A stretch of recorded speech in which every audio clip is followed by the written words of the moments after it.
The Whitewood Cafe was a small but beloved corner of the city, a place where office workers rushed in for quick lattes, college students scribbled notes over steaming mugs, and lonely souls found comfort in the chatter of strangers. Its glass walls let the morning light spill across polished wooden tables, while the hum of espresso machines filled the air like background music. To most, it was simply a cafe. But to Emily, it was survival. Emily had been working there for 5 years. Every day, she tied her hair into a neat bun, slipped into the cafe's uniform, and wore a smile that disguised exhaustion. Beneath her calm exterior lay a mountain of bills, overdue rent, and a constant ache in her chest that whispered, "You must keep going." She was only 29, but her eyes looked older, tired from life's relentless demands. Her reason for enduring all of it sat at the corner booth by the window, her 8-year-old son, Noah. Noah was a quiet boy. He didn't chatter like other children his age, nor did he throw tantrums when denied sweets. Instead, he carried a gentleness in his gaze, like someone who noticed things others overlooked, the way the sunlight danced across the floor, or the rhythm of footsteps as customers hurried in and out.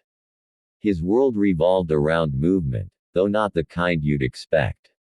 He wasn't into sports or games, he loved to dance. Emily often found him tapping his feet when he thought no one was watching, or spinning clumsily in their tiny apartment's kitchen to the faint sound of an old radio. She saw it every day, the way music lit up something inside him, transforming her shy boy into a spirit unafraid of the world. But dance lessons were far beyond her means. She could barely afford their meals, let alone tuition for a studio. Still, Noah didn't complain. Instead, he taught himself. At the cafe, when the manager wasn't paying attention, he'd sneak to the back corner where an old TV hung on the wall. He'd watch music videos or performances, studying the movements with quiet intensity.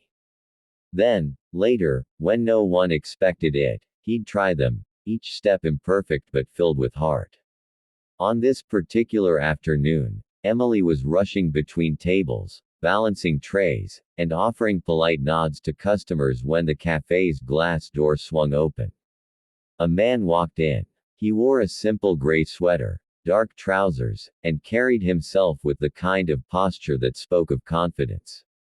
But what struck Emily most wasn't his clothes, it was his face. Sharp lines, slightly graying hair at the temples, and eyes that seemed heavy, as though they carried more weight than any person should. He chose a seat near the back, away from the chatter. Emily approached him with her usual warm smile. "Good afternoon, sir. What can I get you?" "Just a black coffee," he replied in a voice deep but distant, as if he wasn't really there. She scribbled the order and hurried away, not knowing she had just served William Davenport. William was one of the city's most powerful men. A billionaire, yes, but not one who flaunted it in flashy cars or golden watches. His name was spoken in boardrooms, printed in newspapers, and whispered with awe by those chasing fortune. He owned real estate empires, tech firms, and investments scattered across continents. Yet, despite his wealth, he was a man hollowed by grief. 2 years ago, a car accident had changed everything. His daughter, Lily, then 8 years old, had been left paralyzed from the waist down. Doctors told him there was little chance of recovery. Since then, William's once vibrant little girl had retreated into silence. No longer did she laugh or twirl in the living room, she barely smiled. For a father who could buy anything in the world, the one thing he couldn't restore was his daughter's joy. It haunted him every day. William sipped his coffee slowly, his eyes unfocused. He was here on a whim, having driven past the cafe while on his way to yet another medical consultation. He had stopped, needing a moment of quiet. But quiet didn't last. From across the room came the faint sound of music, tinny, escaping from a phone speaker. William frowned slightly, expecting to see a group of teenagers. Instead, he saw a boy.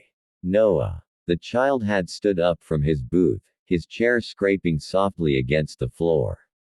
Emily, noticing, nearly dropped the tray in her hands. She rushed to him, whispering urgently, "Noah, not here. Sit down, please." But the boy's eyes were fixed, not mischievous, but filled with a longing she recognized too well. "Just one song, Mom," he whispered. Emily hesitated. She wanted to scold him, to insist he sit, but something stopped her. Maybe it was the way his little hands trembled, or the rare determination in his gaze. So she bit her lip and stepped back. The cafe grew quieter as people turned to look. Curiosity buzzed in the air. And then Noah moved. At first, it was small, his feet tapping lightly to the beat. But soon, his body surrendered to the rhythm. He spun, leapt, stretched his arms wide, as though the very air was his canvas.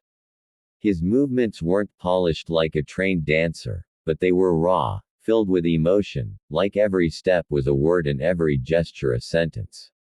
He was telling a story, of freedom, of dreams, of hope breaking through walls. Emily stood frozen, tears pricking her eyes. She had never seen her son dance like this, not with such abandon, not with such fire. William, too, had stopped mid-sip. His tablet lay forgotten. His gaze locked onto the boy, and something stirred inside him.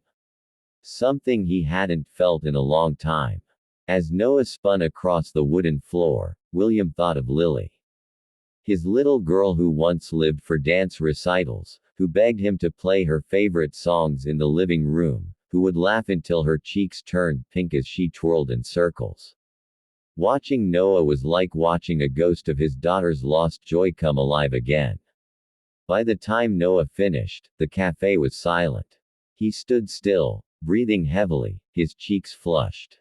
For a moment, he looked terrified, as though expecting laughter or scolding. Then, slowly, William clapped. One clap, then another. Soon, the cafe erupted in applause. People smiled, some even cheered. Emily covered her mouth, overwhelmed by a mix of pride and embarrassment.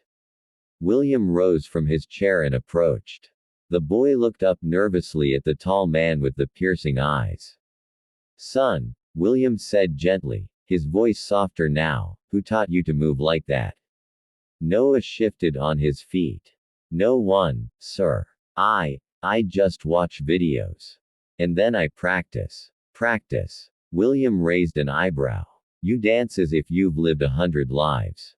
Noah blushed and looked at the floor. Emily hurried forward, her face red. "I'm so sorry, sir. He didn't mean to disturb anyone. He just." William lifted a hand, stopping her. "Disturb? No. Quite the opposite." He crouched to meet Noah's eyes. "When you dance, do you feel free?" The boy nodded shyly. "It feels like flying. Like nothing else matters." William swallowed hard, his throat tight.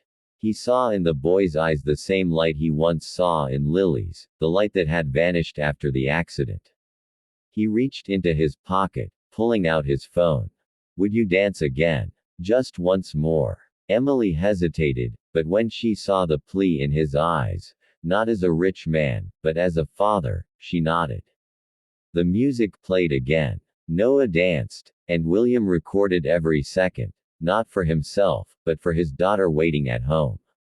That night, William sat by Lily's bedside. She was staring out the window, silent as always. "Sweetheart," he said softly, "I want to show you something." He pressed play. The video lit up the screen. Lily watched silently, her eyes tracing the boy's movements. At first, her face was blank.